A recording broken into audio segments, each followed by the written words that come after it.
Hello दोस्तों, बहुत बहुत स्वागत है हमारे यूट्यूब चैनल टंडन क्लासेस पर। जितने लोग जुड़े हैं उनको मैं बहुत बहुत धन्यवाद देना चाहता हूं, और जितने बच्चे शेयर किए हैं मैं उनको और धन्यवाद करना चाहता हूं। सब्सक्राइब, लाइक सब के लिए बहुत बहुत धन्यवाद देना चाहता हूं, क्योंकि हमने पहले दिन वीडियो अपलोड किया तो हमारे सब्सक्राइबर कुछ प्रोग्रेस कर रहा है, और उम्मीद है कि 1 साल के अंदर हमारे जितने विद्यार्थी हैं प्रोग्रेस कराएँगे।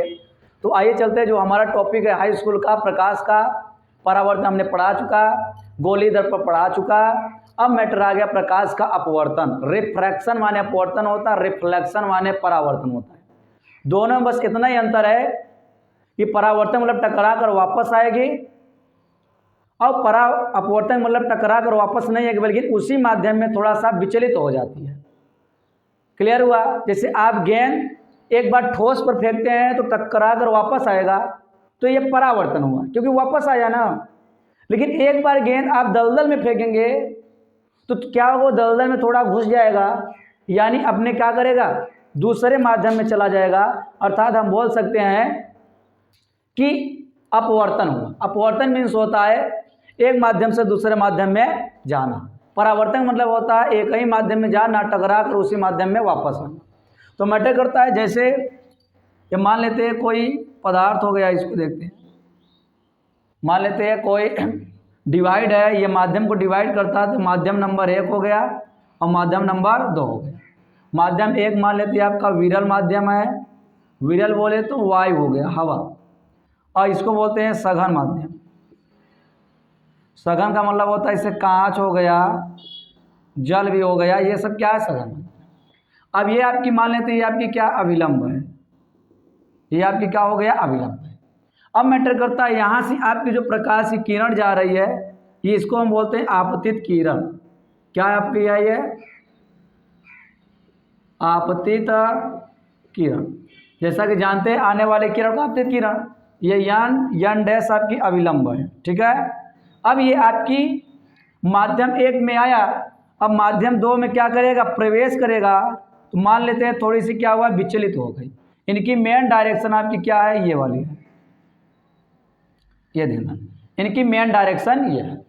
तो आप यहाँ क्या देख रहे हैं कि जो आपकी प्रकाश की किरण आ रही है, एक माध्यम से चली और दूसरे माध्यम में गई, लेकिन अपने मार्ग से थोड़ी सी विचलित हो गई। क्या हो गई, विचलित। जैसे ये आपकी माध्यम हो गया, मान लेते हैं राम नाम का कोई मित्र है, वो इलाहाबाद जा रहा है। कहाँ जा रहा है? अब उसका एक श्याम नाम का मित्र वहीं बैठा है, उसको कहा कहाँ जा रहे हैं, थोड़ा तो इधर तो घूम ले। मान लेते वो उसको डाइवर्ज कर दिया। डाइवर्ज का मतलब क्या हुआ, उसके मार्ग से विचलित कर दिया। इसका मतलब वो जो जा रहा था उसका क्या हुआ, अपवर्तन। तो अपवर्तन कौन किया, उसका मित्र ना। अगर श्याम रास्ते में ना मिलता तो बेचारा जा रहा था सीधे, जाने के बाद क्या करता, वापस आता। लेकिन वो अपने मार्ग में नहीं गया, बल्कि जा रहा था इलाहाबाद, ले चला गया किधर, दूसरे साइड में। अर्थात ये इसको यहाँ जाना था, लेकिन कहाँ चला आया, विचलित हो गई, अपने मार्ग से विचलित हो गई। इसी प्रक्रिया को प्रकाश का अपवर्तन कहते हैं। तो डिफिनीशन कैसे लिखेंगे, क्लियर करते हैं कि जब कोई प्रकाश की किरण एक माध्यम से दूसरे माध्यम में जाती है तो अपने मार्ग से डाइवर्ज हो जाती है, विचलित हो जाती है, खो देती है अपने मार्ग को। इसी प्रक्रिया को हम बोलते हैं प्रकाश का अपवर्तन।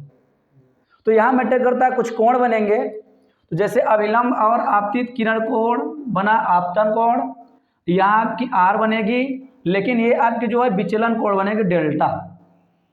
इसको बोलते हैं विचलन। कौन सा, विचलन।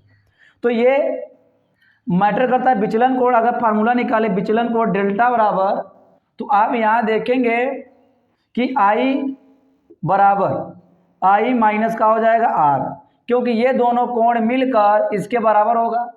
अगर इंटरनल देखा जाए, आपको थोड़ा मैथमेटिक्स अप्रोच सिखा रहे हैं, जैसे थोड़ा देखा जाए आई बराबर आर प्लस डेल्टा। अगर डेल्टा करेंगे आई माइनस आर बराबर कहा जाएगा डेल्टा।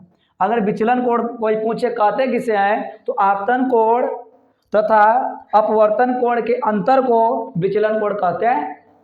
तो विचलन कोण देख लीजिए, पहले किसे कहेंगे, आपतन कोण माइनस अपवर्तन, माने कि दोनों का अंतर कौन है, विचलन। अब मैटर आपतन कोण किसे कहेंगे, तो आपतित किरण अविलंब के बीच बना कोण आपतन कोण कहलाता है। ये अपवर्तित किरण और अविलंब के बीच बना कोण अपवर्तन कोण कहलाता है। तो सारे आपको डिफिनीशन मैं यहाँ क्लियर कर दे रहा हूँ। अब मैटर करता है कि ये साधारण माध्यम का होता है, विरल माध्यम का होता है। जब देखते हैं कि साधारण वो माध्यम है, विरल वो माध्यम है जिनमें से प्रकाश क्या हो जाएगी, साधारण माध्यम में झुक जाती है। कहाँ हो जाती है? तो साधारण माध्यम वे माध्यम है जिनमें प्रकाश, जो आने वाली प्रकाश किरणें हैं, अविलंब की ओर का हो जाती है, झुक जाती है। क्लियर हुआ? तो यही, अगर विरल माध्यम कोई पूछेगा तो विरल माध्यम में दूर भागती है और साधारण माध्यम में क्या होती है, पास। ये देखिए, साधारण माध्यम में आके किरण झुक गई, विरल माध्यम देखेंगे तो दूर ही बनाया। क्लियर हुआ? फिर आपका आता है अपवर्तन का नियम। अपवर्तन का नियम, ये देखिए पॉइंट, अपवर्तन का नियम क्या होता है। पहली बात, इनका जो नियम है, आपतित किरण, अभिलंब और परावर्तित किरण तीनों कहाँ है, एक ही बिंदु पर स्थित। आपतित किरण, परावर्तित, अपवर्तित किरण। आपतित किरण ये हुआ आने वाले किरण, अपवर्तित जाने वाले किरण, और अविलंब तीनों कहाँ है, एक ही बिंदु पर। तो यहाँ लिखिए आपतित किरण कामा अपवर्तित किरण, अपवर्तित किरण तथा अभिलंब तीनों एक ही तल पर स्थित होते हैं या है। क्लियर हुआ? और दूसरा जो नियम है, प्रकाश के अपवर्तन के द्वितीय नियम का स्नेल के नियम से भी नाम जाना जाता है। तो द्वितीय नियम क्या है? तो पहला हुआ द्वितीय नियम, ये बताए थे कि प्रकाश का जब अपवर्तन होता है तो आपतन कोण की ज्या साइन आई, और अपवर्तन कोण यानी आपतन कोण की ज्या साइन आई और अपवर्तन कोण की ज्या साइन आर एक नियत रहता है, अर्थात नियतांक के बराबर होता है। और इसी को हम क्या बोलते हैं, अपवर्तनांक। क्या बोलते हैं? और इसी को एक माध्यम के सापेक्ष दूसरे माध्यम का अपवर्तनांक भी कहते हैं, जिसे हम क्या बोलते हैं, प्रथम माध्यम। प्रथम माध्यम के सापेक्ष दूसरे माध्यम का अपवर्तनांक कहते हैं, अपवर्तनांक कहते हैं, अर्थात 1n2 बराबर n2 अपान n1। इसी को बोलते हैं sine i upon sine r. ये अपवर्तनांक का नियम के भी नाम से जाना जाता है। तो क्लियर कर लेते हैं तीनों बिंदु। पहला का है अपवर्तनांक का, यहाँ मैं फिर से परिभाषा बता दे रहा हूँ। आइए देखते हैं, जब प्रकाश की किरण अपने सघन विरल माध्यम से सघन माध्यम में जाती है या एक माध्यम से दूसरे माध्यम में जाती है तो अपने मार्ग से विचलित हो जाती है। इस प्रक्रिया को हम क्या बोलते हैं, प्रकाश का अपवर्तन। अब मैटर करता है आने वाले किरण को या टकराने से पहले वाले किरण को आपतित किरण कई ढंग से बोल सकते हो, अपवर्तित होने के बाद वाले किरण को अपवर्तित किरण। अब ये अभिलंब जो है, डाला गया लंब अभिलंब है। आपतित किरण अभिलंब के बीच बना कोण आपतन कोण। अभिलंब और अपवर्तित किरण के मध्य बना कोण अपवर्तन कोण।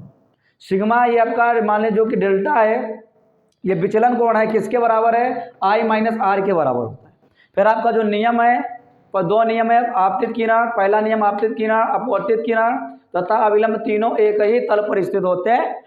द्वितीय नियम क्या होता है कि आपतन कोण की ज्या तथा अपवर्तन कोण की ज्या के अनुपात एक नियत रहता है, जिसे हम अपवर्तनांक के नाम से जाना जाता है, जिसे हम प्रथम माध्यम के सापेक्ष दूसरे माध्यम का अपवर्तनांक कहते हैं, अर्थात 1n2 बराबर n2 अपान n1 साइन आई अपन साइन। अब थोड़ा सा आगे चलते हैं। आगे एक टॉपिक आपका आने वाला है कि अपवर्तनांक n तथा प्रकाश की चाल में संबंध, ये ध्यान देना, ये मेन पॉइंट है। तो मैं बोलूं कि पदार्थ की, मान लो किसी पदार्थ का अपवर्तनांक निकाल लो, क्योंकि कोई भी कांच हो गया पदार्थ है, जल हो गया पदार्थ है, वायु हो गया पदार्थ है। तो मान लेते हैं पदार्थ की अपवर्तनांक निकाल लें, पदार्थ के अपवर्तनांक n बराबर तो हमेशा प्रकाश की चाल ऑटोमेटिक ऊपर रहेगा। तो यहाँ आप लिखेंगे प्रकाश की चाल, कहाँ, निर्वात में, प्रकाश की चाल c बटे उसी पदार्थ की चाल, पदार्थ की चाल माने कि v, अर्थात n बराबर c/v, यही आपकी फार्मूला होती है। क्लियर हुआ? उसके बाद मैं थोड़ा सा डेरिवेशन एक थोड़ा सा निकाल रहा हूँ फार्मूला। जैसे मान लेते हैं, जैसे इसको हम एक माध्यम सापेक्ष दूसरे माध्यम का अपवर्तनांक कहते हैं, तो मैं जैसे निकालूं वायु के सापेक्ष, वायु के सापेक्ष जल का अपवर्तनांक, जल का अपवर्तनांक, तो ध्यान देते हैं प्रथम माध्यम के सापेक्ष दूसरे माध्यम का अपवर्तनांक, तो प्रथम माध्यम कहाँ है, यहाँ है, और दूसरा माध्यम यहाँ। इसका मतलब क्या लिखेंगे, ए यन, यहाँ क्या लिखेंगे, मतलब जल ले रहे हैं तो वाटर लीजिए, ए यन डब्ल्यू करते हैं, बराबर में क्या लिखेंगे आपका यहाँ प्रकाश की चाल, माने पदार्थ लिए तो प्रकाश चाल कितना आ जाएगा c, और यहाँ पे क्या होने वाला है v। अच्छा v कौन है, वाटर का, तो यहाँ क्या लिखेंगे v।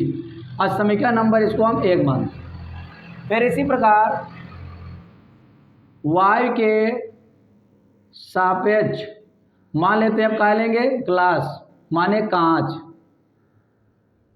कांच का अपवर्तनांक, तो आप लिखेंगे ए एन जी बराबर सी, वी का लिखेंगे आपका यहाँ जी लिखेंगे, समीकरण नंबर 2। अब देखेंगे समीकरण 1 डिवाइडेड समीकरण 2, तो यहाँ मैटर करता है कि ए एन डब्ल्यू बटे ए एन जी बराबर सी वी डब्ल्यू बटे सी अप वी, मतलब सी बटे वी जी। तो यहाँ आप क्या देख रहे हैं कि सी से सी कट गए, तो ए एन डब्ल्यू बटे ए एन जी बराबर यहाँ हम क्या लिखेंगे वी जी अपान, यहाँ लिखेंगे क्या वी डब्ल्यू। एक ये आपका फार्मूला हो गया, यह फार्मूला बहुत पूछा जाता है। क्लियर करते हैं, जैसे अगर आपसे पूछा गया, इसको हम बोलते हैं, जैसे आपसे पूछे डब्ल्यू एन जी, तो आप देखिए प्रथम माध्यम यहाँ है, तो ऐसे देखिए प्रथम माध्यम ये है, तो प्रथम एक है तो ये नीचे गया है, इसका मतलब हम इसको क्या लिख सकते हैं बटे में एन डब्ल्यू। यहाँ देखिए ये पहले है तो बटे में पहले आया, ये बाद में है तो बाद में, इसका मतलब ऊपर कौन आ जाएगा एन जी। लेकिन वेग के लिए, आपका वेग के लिए यही होगा वी जी अपान, माने इसका उल्टा होगा वी डब्ल्यू अपान का हो जाएगा वी जी। ये मेन फार्मूला आपका। क्लियर करते हैं। अब मैं इसका न्यूमेरिकल स्क्रीनशॉट लीजिए, इसका न्यूमेरिकल मैं एक ही वीडियो बना देता हूँ।